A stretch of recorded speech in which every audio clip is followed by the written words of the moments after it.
Danish delight or daylight robbery, there was plenty of things to take from Hibs' draw with Midtjylland, but one thing's for sure, plenty to play for next week in Leith. Game on in Edinburgh, game on in the capital. Hibs doing pretty well tonight for Scotland and for themselves in the Europa League second qualifying round, and adding an extra few points into the Coefficient Cup as well, which I like to see. I paid £12 for this stream. I'm going to be honest, wasn't too impressed. It was stuttering a few times. The audio was a wee bit shiter than our mics at times as well. So overall, was it worth the £12 paying experience? Probably not, but here, £12 for a draw against Midtjylland's no bad. Yeah, going into this game, see if I could pay £12 and every Scottish team would be guaranteed to get a draw away from home, I'd take that. Yeah, totally. And I think going into this game, ideal world, it seemed like the best case was kind of a small, narrow defeat. But you know what? Watching the game, Hibs will feel rather hard done by. Well, one of us predicted 1-1. It wasn't me. It was me. It was you. Huh? I think Hibs will feel a wee bit hard done by though. We'll get into it, but there's a scenario where Hibs win this game by 2. Yeah, Hibs had a goal disallowed, and honestly, I didn't see it offside. Weird one. Some angles look clearly on, some angles look clearly off, and then there was one angle. I disagree. I don't think any angles. I think it was 50-50. I'm not seeing an angle that looks clearly on or clearly off. When they played one of the angles, it looked on, but when they actually paused it and stopped, it did look a bit off to me. But here, either way, Hibs played good. So we'll start the game, shall we? The match review. Rangers won against Panathinaikos. What could Hibs do? They did the opposite. They actually started strong. Rangers were bogging at the start of their game, and I said, well, it couldn't get much worse than the first half at Ibrox on Tuesday. And today, in Denmark, Hibs, for the get-go, Martin Boyle. This guy gets blasted. Oh, he's no good enough. He just went to Dubai for the payday, whatever. He's shite. He wouldn't cut it at the Old Firm. This guy would cut it at the Old Firm. If you can't see that Martin Boyle across that front line of Hibs is like a step above in terms of quality, then I don't know what to tell you, my friends. I thought he was really good tonight. Yeah, did he squander a few opportunities? I'm not going to sit here and deny that, right? But the reality is, if you had a guy with this guy's movement and he put the ball in the back of the net 9 times out of 10, would he be playing for Hibs? No, he wouldn't be. But it was a strong start. He has a few crosses. He had a shot. Ball get fizzed into the 6-yard box. He had a free header that he should have done better from, but he doesn't quite do that. Hibs then have a free kick that's won. Jamie McGrath whips it in. The goalie, which was called like Loyal or something, he doesn't parry it into the net, but he saves it while over the line. And it's 1-0 to Hibs. And I tell you what, 7-8 minutes into the game of football, Hibs are absolutely worth their lead. Yeah, I mean, initially it is a cross from McGrath, so I don't know, the keeper's probably not... It's a cross that just misses everybody and heads towards goal, but before the keeper can deal with it, it's already crossed the line. So I feel keeper hard done by, I guess. I would say it was a goalkeeping error.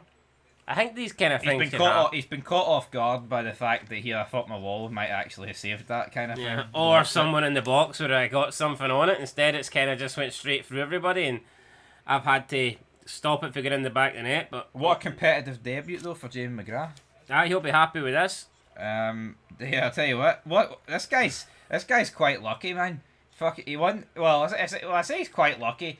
He got the move to Hibs, and then he probably thought, oh shite, we won the Scottish Cup with Aberdeen. That's me screwed out of European football. But this goal, I think, takes Hibs a big step towards guaranteed European football. But good goal nonetheless. But Hibs, what they playing at here?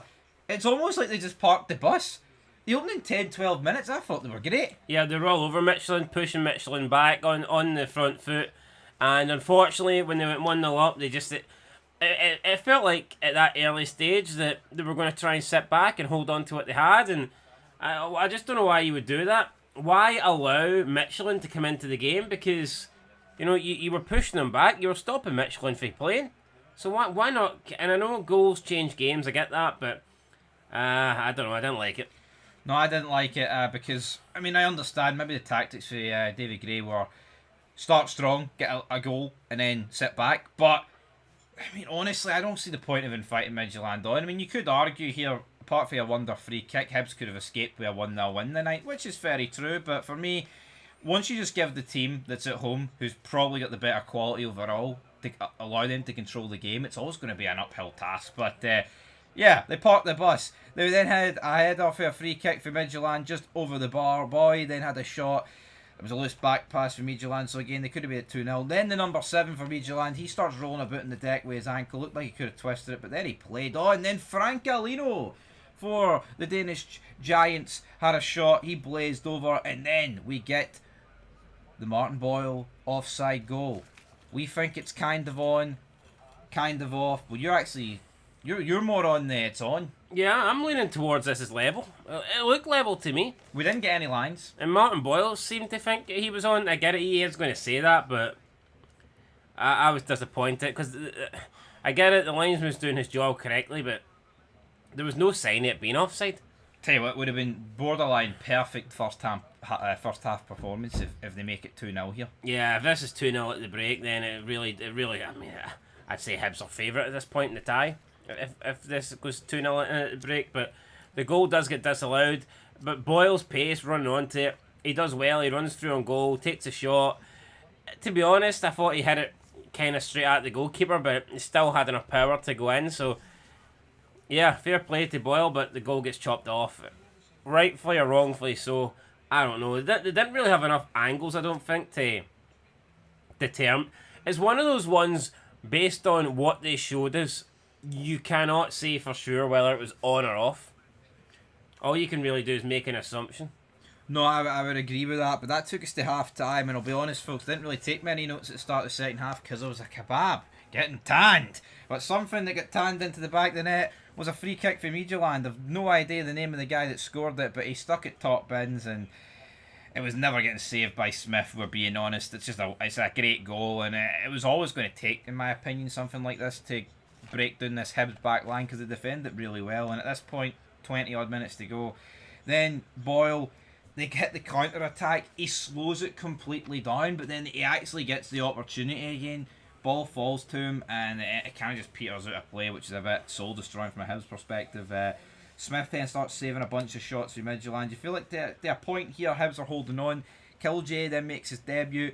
Then there was a big penalty shot at the end for Midtjylland. It clearly hits off Rocky Bashiri's chest, so I don't actually understand what they were appealing for here. It's pathetic seeing this. And then, right at the end of the game, Hibs had a free kick, whipped in at the back post. I believe it was Rocky Bashiri, got something on it, hits it back across. Clearly, and I mean clearly, hits off a Midtjylland guy, and then the ref gives a goal kick.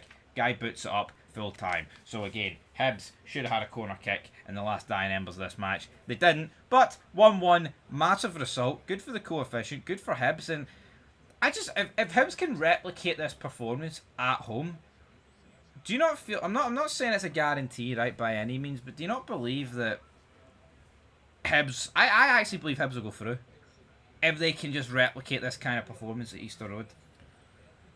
I like to think so, but I mean, it's 1-1 the tie, anything could happen. Yeah, I know, but to me, Hibs didn't draw one each, and it's like, oh, it's a lucky one each, they were shite. Hibs drew one each and could have won it. Let's be real, if you're picking a team that should have won it, it is Hibs. And that's away. I'll back Hibs, man. Coefficient needs to be backed. Closing thoughts, though. One each. We've had a win and a draw so far. What can Dundee United do? I'll tell you what they're doing right now. 0-0. It was a good game. It was competitive. I would have definitely took this before the ball was kicked. So I'm happy Hibs got the draw. I think they could have got more, though, to be honest.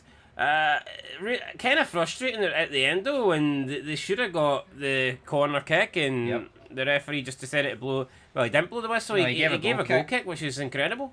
And there's nothing contentious about this. Like, it clearly hit off the Midtjylland guy, but... Yeah, I was absolutely shocked, but, you know... Are you worried about Dundee United? 0-0 at half-time against Unastrasen? Yeah, because that's just coefficient points that we need to get on the board. We need to be picking up maximum coefficient points. And also, the likelihood of them going out goes up if they draw at home, in my opinion. So, yeah, 45 minutes on the clock there, half-time. Hopefully we return in about, 90 minutes and 2 hours' time. And let's pray, folks, that Dundee United have got a victory. So, leave your thoughts down below. Till next time. Peace.